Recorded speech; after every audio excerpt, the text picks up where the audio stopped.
bonjour. Ce soir, c'est la deuxième conférence de Big Questions 2021. Notre joie est très grande. On va commencer à partager l'écran pour introduire Simon Grunder et sa conférence Souffrance, pourquoi Dieu ne fait-il rien?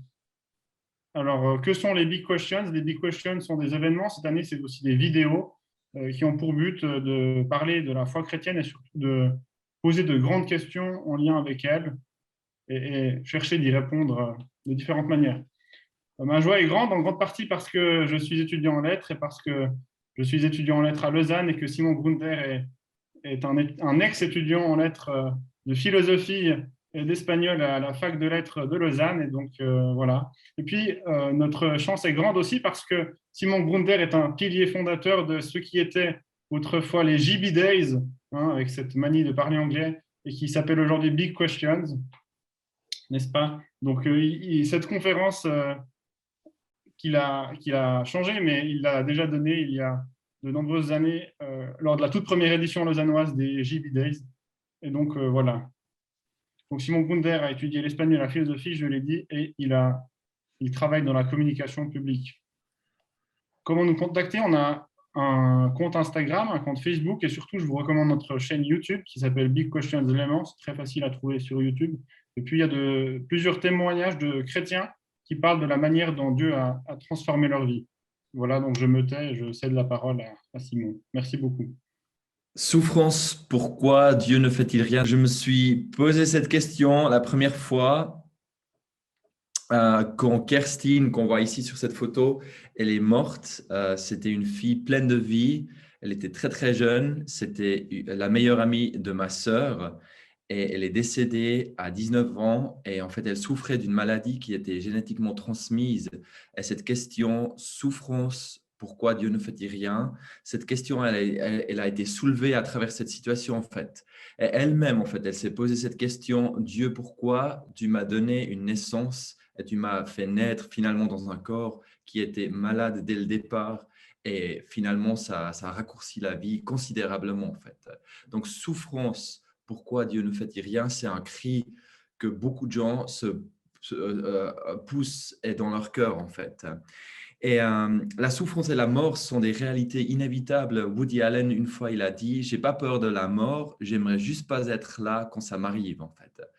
Donc, finalement, on essaye souvent un peu d'éviter ces questions, mais souvent, elles nous rattrapent. Et d'ailleurs, ça a été dit depuis que j'ai donné cette conférence à l'Université de Lausanne, il y a bien en arrière, il y a beaucoup de choses qui se sont passées. Par exemple, moi, j'ai vécu un accident de tracteur où j'ai failli mourir. Ou par exemple, lors de cette première conférence que j'ai donnée à l'Université de Lausanne, il y avait un prof qui était en première rangée et une année plus tard, il est mort d'un cancer. Et là, je peux vous partager très personnellement, je viens de vivre une séparation avec une fille où on se projetait déjà par rapport au mariage.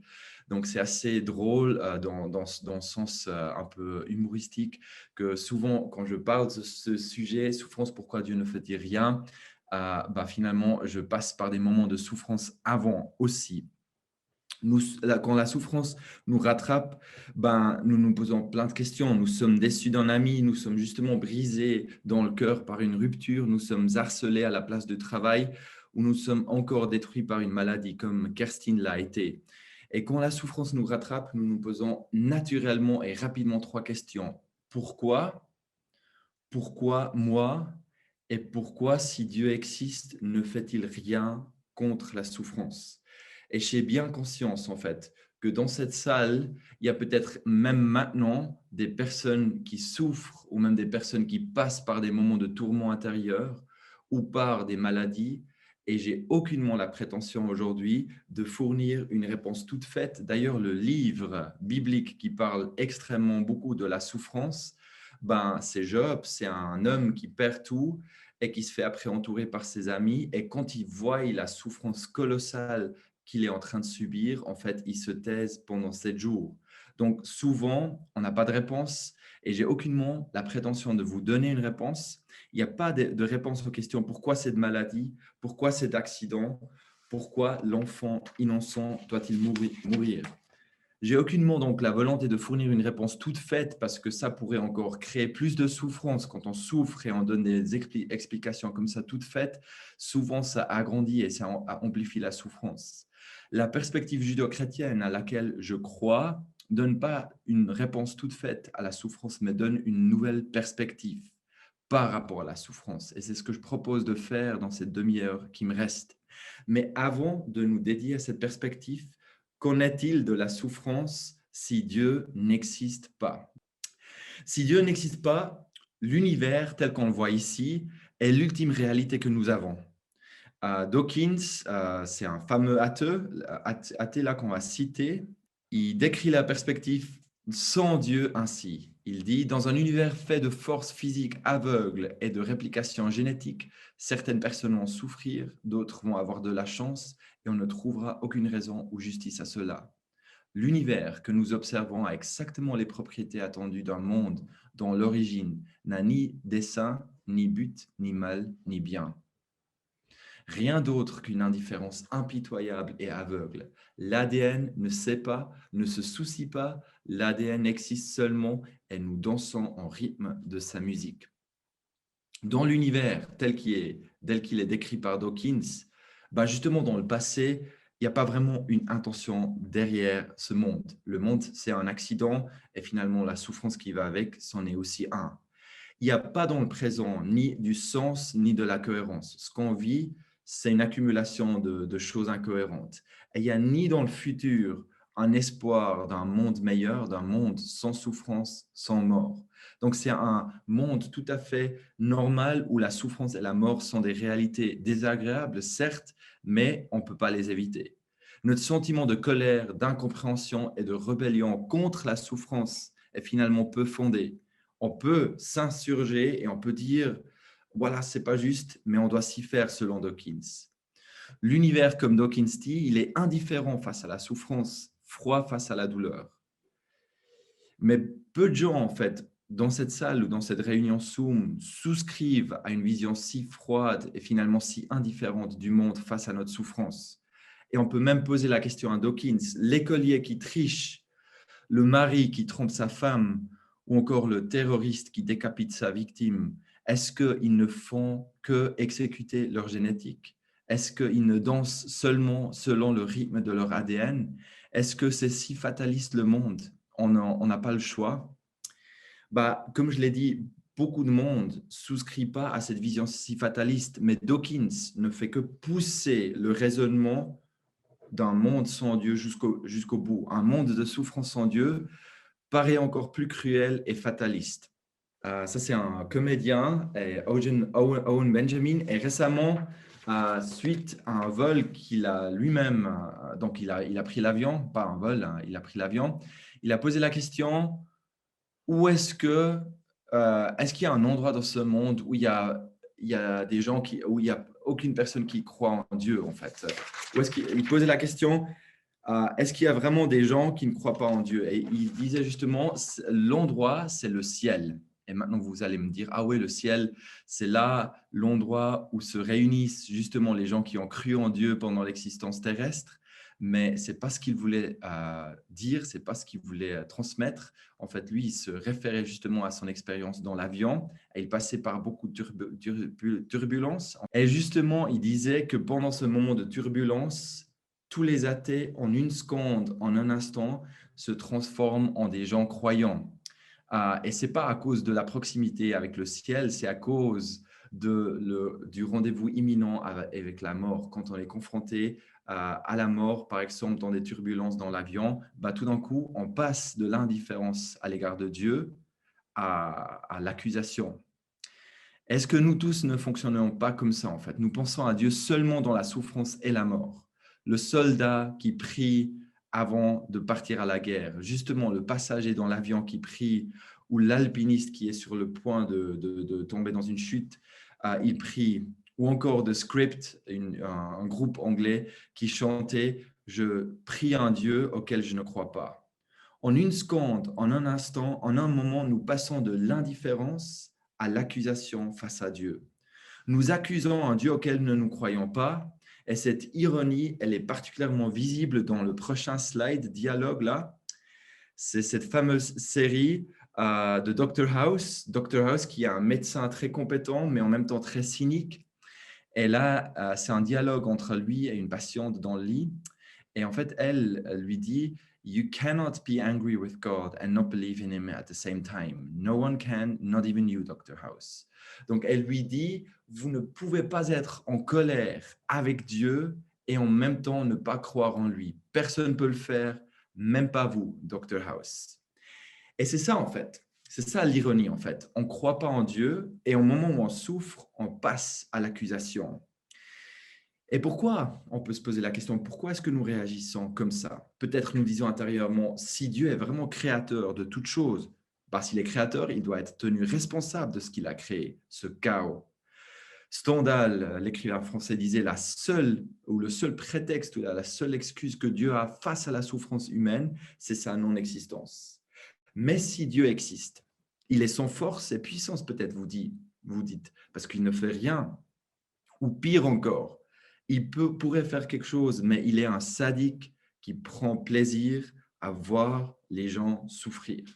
C'est peut-être l'opinion qui vous a déjà traversé l'esprit.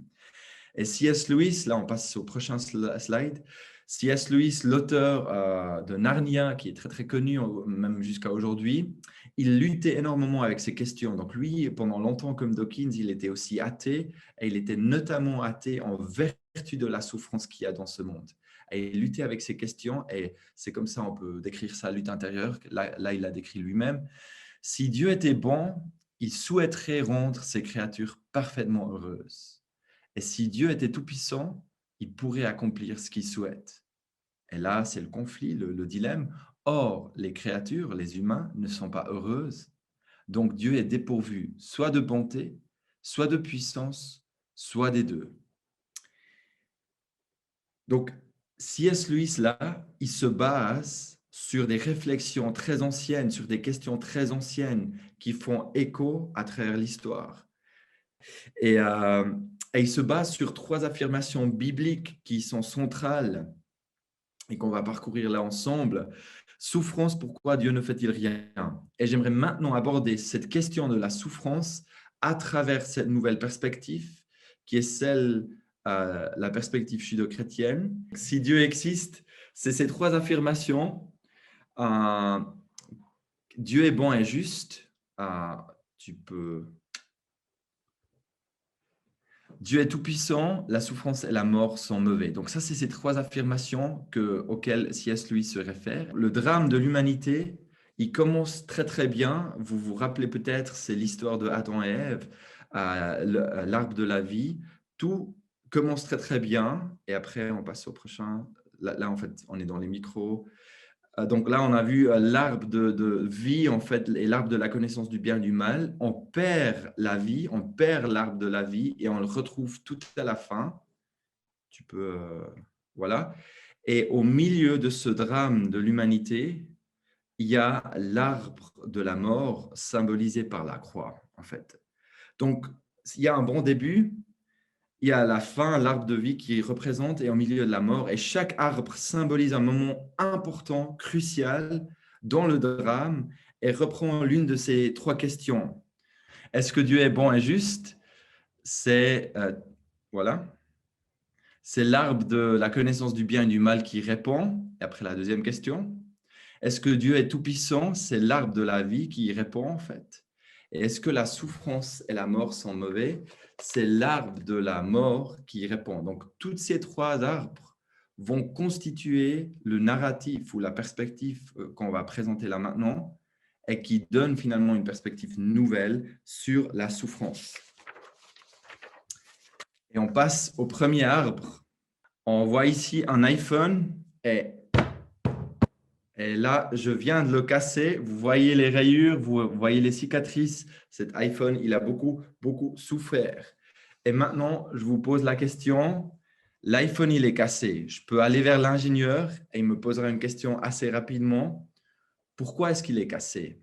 Et il me posera la question, est-ce que c'est une erreur de fabrication? Vous l'avez déjà acheté et il était déjà cassé? Ou est-ce que c'est une erreur d'utilisation?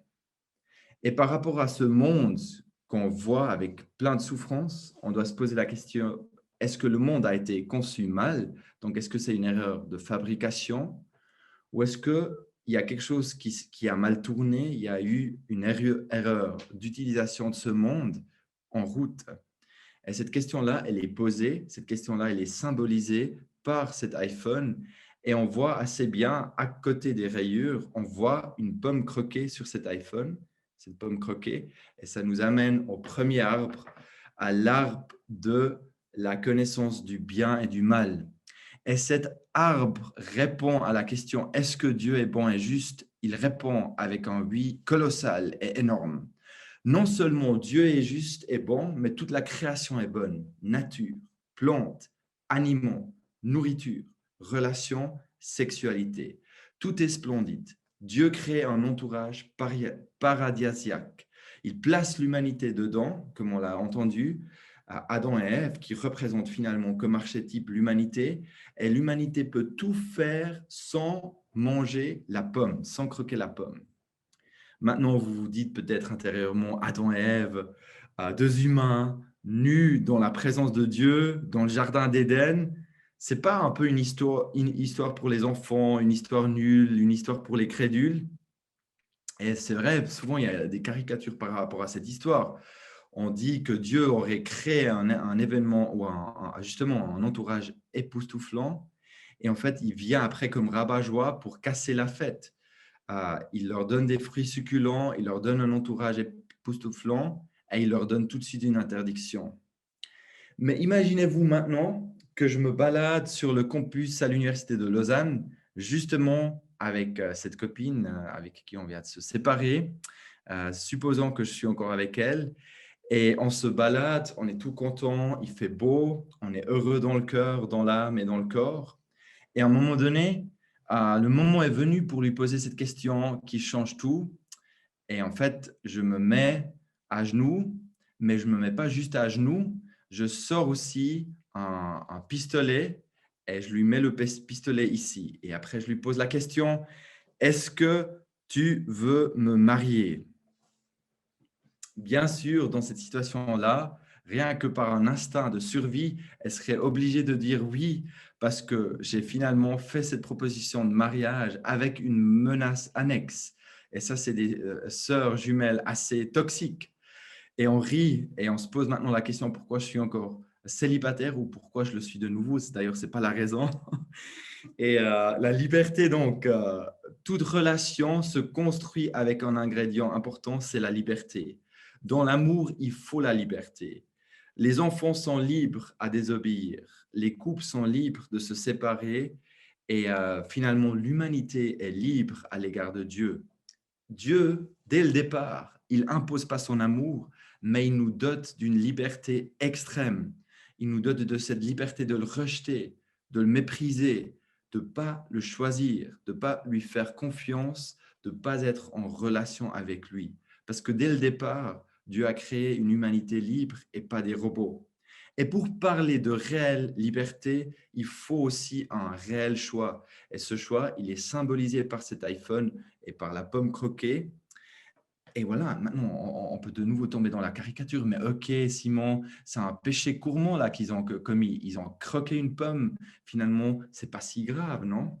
Non, mais la pomme, c'est le symbole de est-ce que l'humanité allait se confier et faire confiance en Dieu, ce Dieu qui venait de créer un paradis pour l'humanité, qui venait de créer l'homme et la femme compatibles l'un pour l'autre. Donc, l'humanité croque la pomme et choisit d'être Dieu à la place de Dieu. La liberté que Dieu nous a donnée a un prix élevé. C'est la condition qui fait que la souffrance, la séparation, la possibilité du mal sont possibles dans ce monde.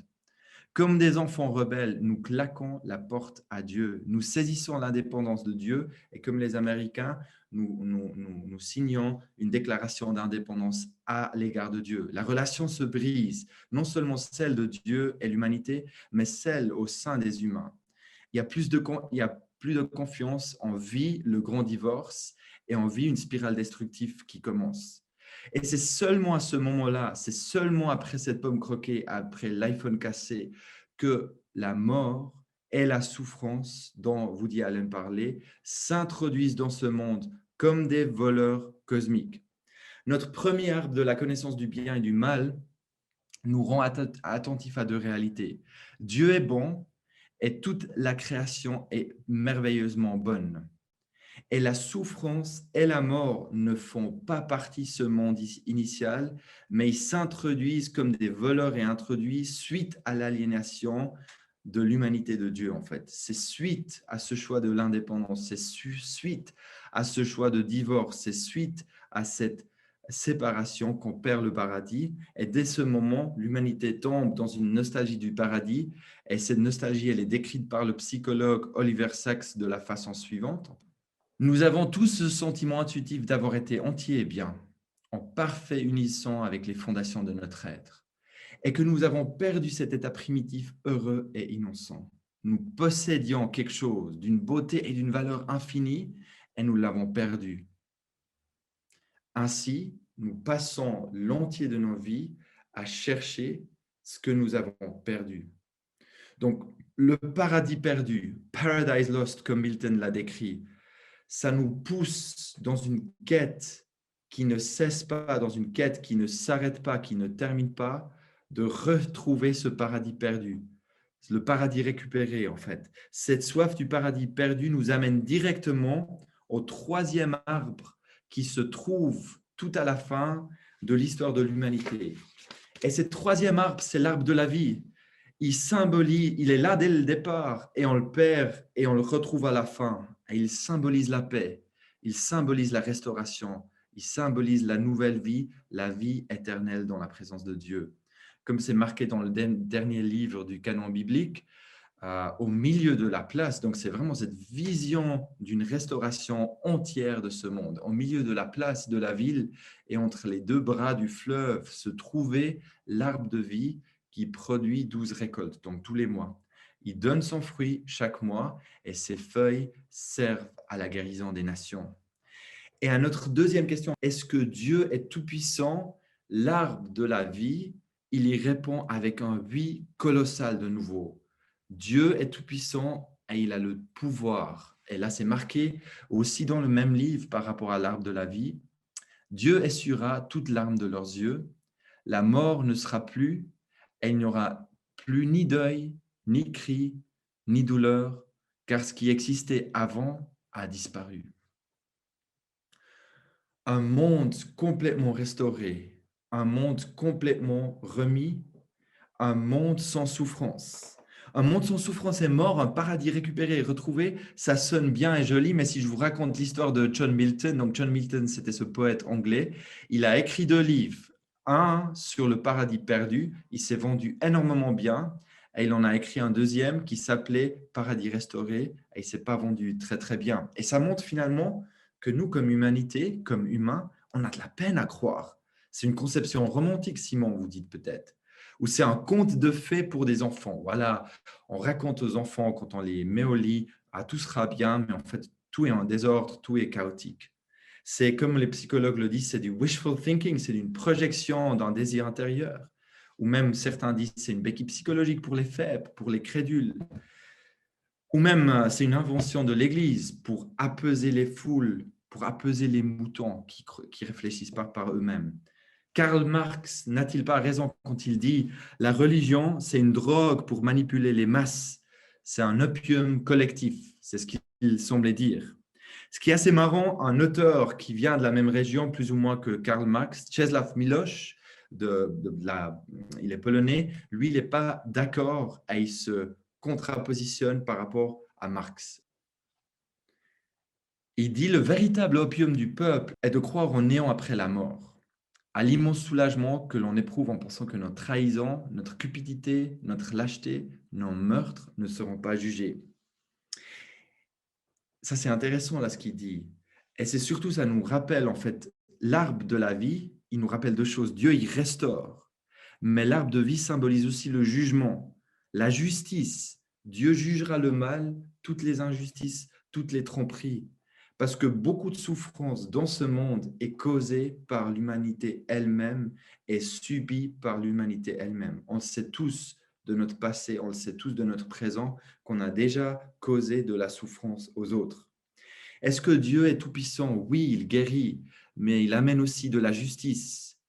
Cette question d'un Dieu d'amour qui en même temps juge, c'est une question qui m'a beaucoup, beaucoup travaillé. Jusqu'à ce que je suis allé en Colombie. Ça, c'était il y a, je pense, 8 ans en arrière déjà, on me voit là avec ses enfants.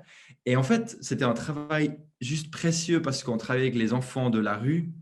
Mais moi, ce qui me faisait vraiment mal au cœur, c'était que moi, je me suis dit, je peux repartir de la Colombie, je peux revenir en Suisse, et tous ces enfants, je dois les laisser. Et en fait, ce qui se passe là en Colombie, à Carthagène, c'est que beaucoup d'enfants, avant de devenir adultes, avant d'atteindre l'âge de 18 ans, ils deviennent prostitués. Donc, c'est souvent même les membres de la famille, par un manque de ressources économiques, qui vendent leurs propres enfants en prostitution et ils subissent des injustices sexuelles dès l'enfance très très jeune en fait.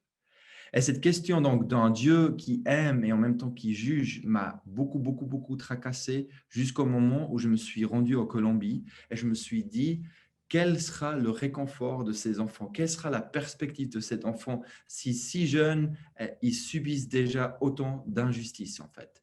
Et à un moment donné, ça m'a semblé logique que Dieu en fait il juge et il jugera à la fin des temps toutes ces injustices commises par l'humanité.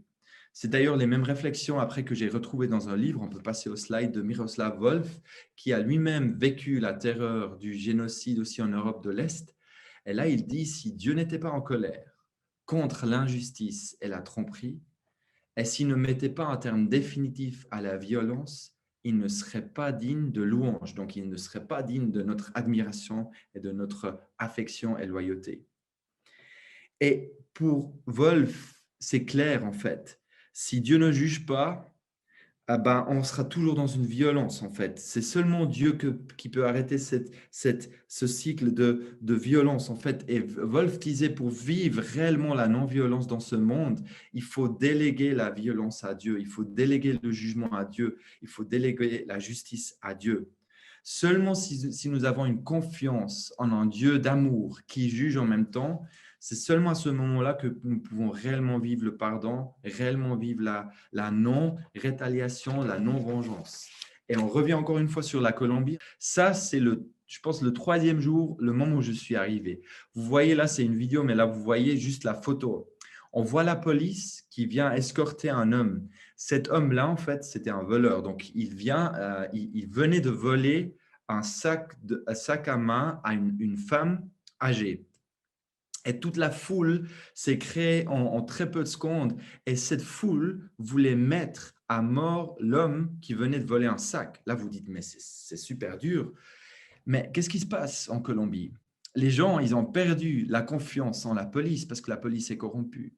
Les gens, ils ont perdu la confiance dans les prisons parce que les prisons sont trop remplies, parce que les gens, après, ils partent 3 jours après. Les gens, ils ont perdu toute confiance dans le système des juges parce que les juges aussi sont corrompus. Donc, qu'est-ce qui se passe? Ils n'arrivent plus à déléguer la justice à un niveau supérieur et ils sont obligés de tomber dans la loi du talion et on tue en fait, on prend la justice dans les mains. Et ça, c'est un exemple juste au niveau Colombie, qui est un exemple mondial. On ne peut pas vivre la non-violence si on croit en un Dieu qui ne juge pas en fait. Et ces gens-là, ils avaient tellement peu de confiance en la police qu'ils voulaient mettre à mort cet homme. Ce pauvre homme, il se faisait escorter. Je pense qu'il était il se sentait pas bien d'avoir volé ce sac. Mais juste pour vous montrer en fait ce principe, on peut donner encore l'exemple de Martin Luther. Martin Luther, qui défendait la cause voilà, des gens de couleur aux États-Unis, lui aussi, il vivait le principe de la non-violence parce qu'il avait la conviction que son Dieu d'amour allait juger les injustices à la fin du temps. Mais Simon, il y a de la justice et de l'injustice. Et s'il y a de la justice et justement à la fin, pourquoi pas maintenant? Il y a les guerres, il y a la Corée du Nord, il y a les horreurs et atrocités qui sont commises. Il y a Corona, on n'a même pas besoin de l'évoquer. Pourquoi Dieu ne fait-il rien? Pourquoi Dieu n'intervient-il pas contre les terroristes qui décapitent? Pourquoi il a laissé arriver, par exemple, l'Holocauste de la Deuxième Guerre mondiale? C'est des questions pressantes, c'est des questions qui nous tracassent, c'est des questions qui tracassent l'humanité et qui nous font perdre la confiance en l'humanité. Et en fait, cette question, elle a aussi beaucoup tracassé Elie Wiesel qu'on voit ici sur l'image entourée. Elie Wiesel, c'était un des rares à avoir survécu l'Holocauste, donc la solution finale contre les Juifs. Il est d'ailleurs décédé, je pense, il y a 2-3 ans déjà en arrière. Et dans un de ses livres qui s'appelle La Nuit, il relate justement sa perte de confiance ou sa perte de foi en l'humanité et en Dieu. Et il raconte une histoire qui s'est réellement produite dans un des camps de concentration, et on va la lire là maintenant. Donc en fait, il raconte l'histoire d'une pendaison de 3 hommes qui se font tuer, 2 hommes et un enfant. Et il est juste désespéré par l'injustice en fait commise là. Il se pose cette question, où est Dieu? Où est le bon Dieu? Où est-il? Demande à quelqu'un derrière moi. Les 2 adultes ne vivaient plus. Leur langue pendait, grossie, bleutée. Mais la 3e corde n'était pas immobile. Si léger, le petit garçon vivait encore. Plus d'une demi-heure, il resta ainsi à lutter entre la vie et la mort, agonisant sous nos yeux. Et nous devions le regarder bien en face. Derrière moi, j'entendis le même homme demander « Où est donc Dieu ?» Et je sentais en moi une voix qui lui répondit « Où est-il? Le voici, pendu ici à cette potence. »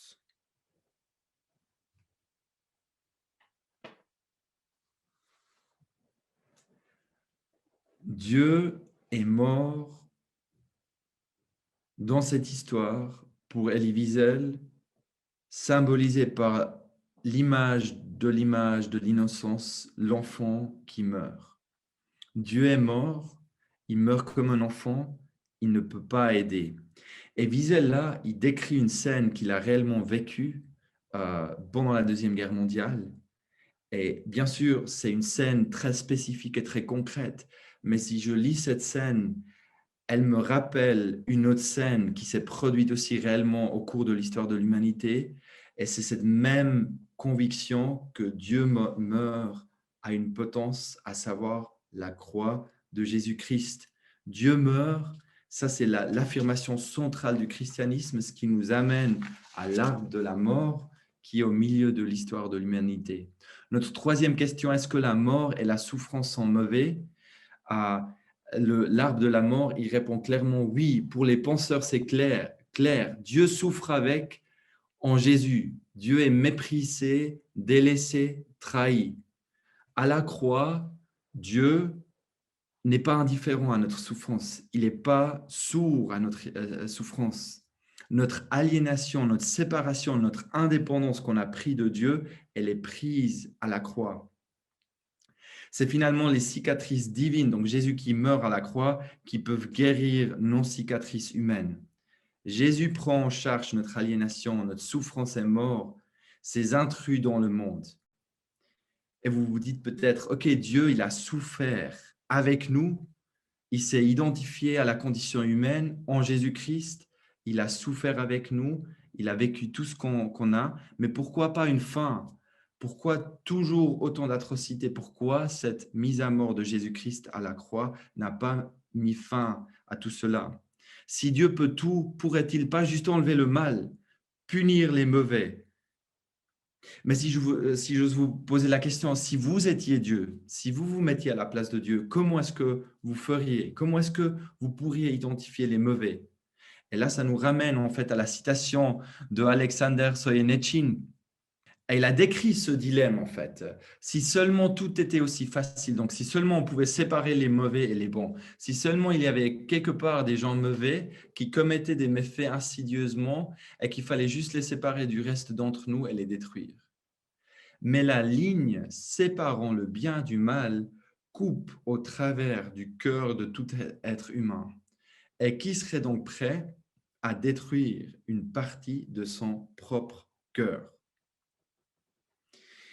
C'est très intéressant et c'est remarquable l'honnêteté intellectuelle de Alexander Solzhenitsyn. On est souvent tenté à voir le mal en dehors de nous, à dire, voilà, ça, c'est les gens mauvais. Si seulement ces gens-là se comportaient différemment, si seulement ces gens-là portaient plus de masques ou portaient moins de masques, on est très rapidement dans le jugement, très rapidement dans l'accusation. Mais en fait, le bien et le mal, en fait, cette ligne de démarcation, elle traverse tous les cœurs humains. Et on l'a déjà dit, nous savons que beaucoup de souffrance est causée par nous-mêmes. Le cœur du problème de la souffrance humaine est souvent le cœur humain lui-même. Coldplay, un groupe très connu, ils ont décrit ce dilemme qui est décrit par Soinechin dans une de leurs chansons. Ils disent « Am I part of the cure or am I part of the disease ?» Est-ce que je fais partie du remède ou est-ce que je fais partie de la maladie? Est-ce que je fais partie de la solution ou est-ce que je fais partie du problème? Et c'est ça le dilemme auquel Dieu fait face. Avant de pouvoir inaugurer un nouveau monde, il faut avoir une nouvelle humanité. Avant de pouvoir inaugurer un monde sans souffrance et sans mort, il faut inaugurer une humanité qui ne cause plus de souffrance et de mort. Et si Dieu voulait enlever tout le mal, il devrait commencer par moi-même, par nous-mêmes. Nous sommes tous co-responsables du mal et de la souffrance qui existe dans ce monde. Et dans l'arbre de la mort, Jésus non seulement meurt avec nous ou souffre avec nous, mais il souffre aussi à cause de nous. Et ça nous ramène à cette citation prophétique. En fait, c'est une citation qui vient des Écritures juives, donc bien avant que Jésus soit venu sur la terre, qui décrit déjà cette image d'un Dieu qui prend sur lui la souffrance dans un effort d'empathie, mais qui prend sur lui aussi la souffrance comme étant la cause principale de séparation, ou que le péché, donc la séparation. Donc là, c'est marqué, c'est une description de Jésus-Christ à la croix, l'arbre de la mort. Il n'avait ni beauté, ni splendeur propre à attirer nos regards, et son aspect n'avait rien pour nous plaire. Méprisé et délaissé par les hommes, homme de douleur, habitué à la souffrance, il était pareil à celui face auquel on détourne la tête. Nous l'avons méprisé, nous n'avons fait aucun cas de lui. Pourtant, ce sont nos souffrances qu'il a portées, c'est de nos fautes qu'il s'est chargé. Et nous l'avons considéré comme puni, frappé par Dieu et humilié. Mais lui, il était blessé à cause de nos transgressions, brisé à cause de nos fautes. La punition qui nous donne la paix est tombée sur lui et c'est par ses blessures que nous sommes guéris. Nous étions tous comme des brebis égarées, chacun suivait sa propre voie et l'Éternel a fait retomber sur lui nos fautes à tous.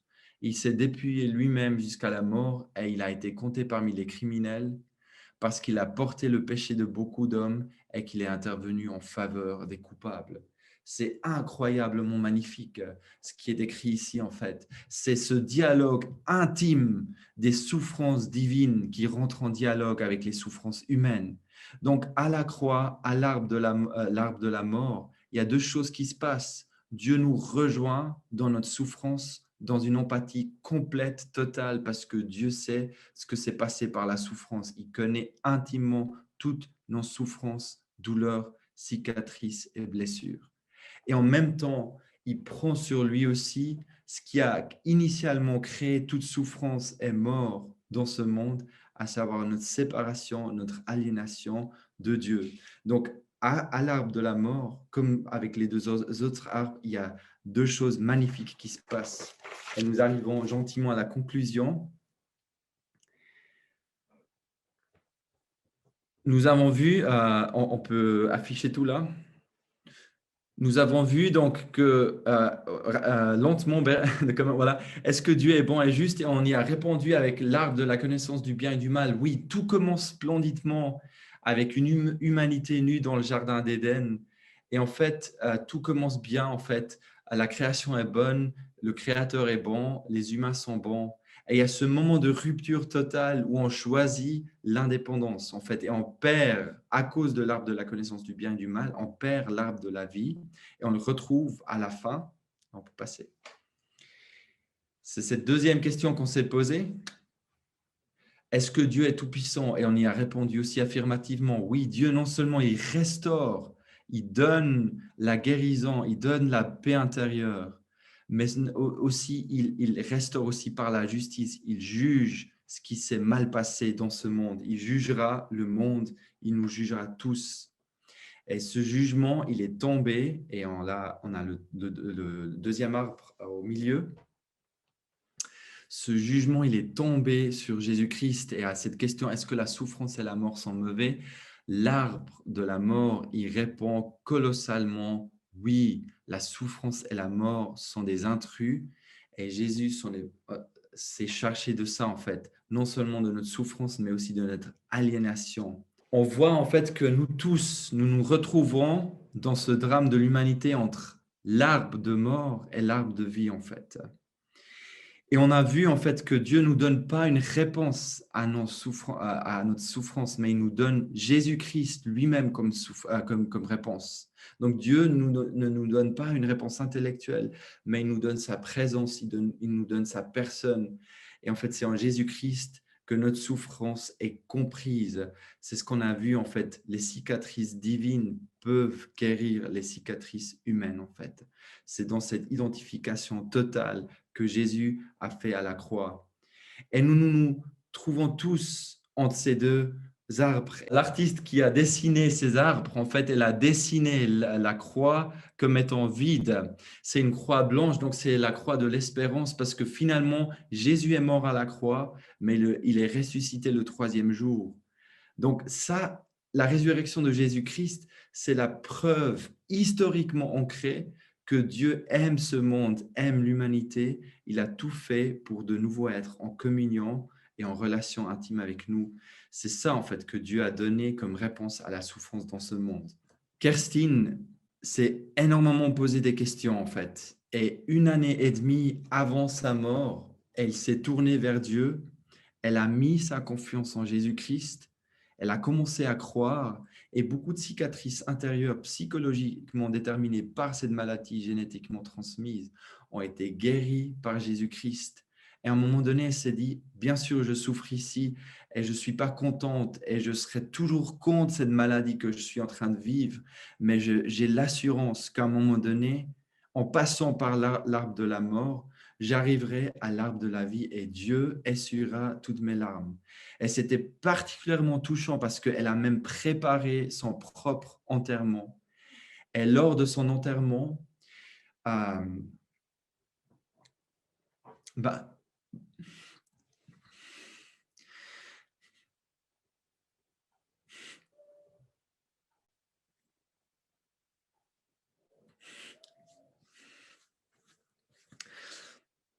finalement, elle était déjà morte et partie. Mais c'est comme si elle s'adressait de l'autre côté de l'histoire, à nous, à l'humanité en fait. Et en fait, c'était un enterrement plein de souffrance, bien entendu, mais c'était aussi un enterrement plein d'espérance, en fait, d'une espérance qui est rendue possible à travers la venue de Jésus-Christ. Et on peut passer au prochain slide, le dernier. Ça, c'est une photo prise en 2015. On voit le policier là, on voit le tracteur. Et en fait, moi, je suis en bas de ce tracteur. Je pense que Dieu, il m'a déjà sauvé, je pense, 3-4 fois la vie. Dans ma vie, j'ai 34 là. Et à ce moment-là aussi, je souffrais énormément parce que déjà, je ne savais pas si j'allais être bien. J'avais le sang qui coulait, en fait. Et je me sentais impuissant. Et en fait, c'était 3 mois avant de donner la conférence à l'Université de Genève, en fait. Dans ce moment de perte de sang, je m'identifiais de nouveau à l'arbre de la mort, en fait, et finalement à Jésus-Christ qui a donné sa vie, en fait, pour nous, à notre place, en fait. Et aujourd'hui, je souffre aussi énormément et je pense que mes larmes ont été poussées aussi par ce chagrin d'amour que je suis en train de passer. C'est l'incompréhension totale, c'est le silence total. D'ailleurs, on est dans une coupure de contact complètement inespérée et c'est énormément de souffrance. Et dans ces moments de souffrance, je regarde Jésus-Christ qui a lui-même vécu ce silence, qui a lui-même subi toute la souffrance de ce monde sur lui. Et c'est lui finalement qui est ma seule réponse à toutes ces questions qui me tracassent. Donc voilà. Souffrance pourquoi Dieu ne fait rien. Il nous a donné Jésus-Christ et il est ressuscité et ça nous permet d'accéder à la vie éternelle. Voilà. Merci encore à Simon Grunder. Merci, c'était vraiment un exposé très riche, très sincère, euh, très juste, je crois. Et merci à tous ceux qui ont participé d'être venus.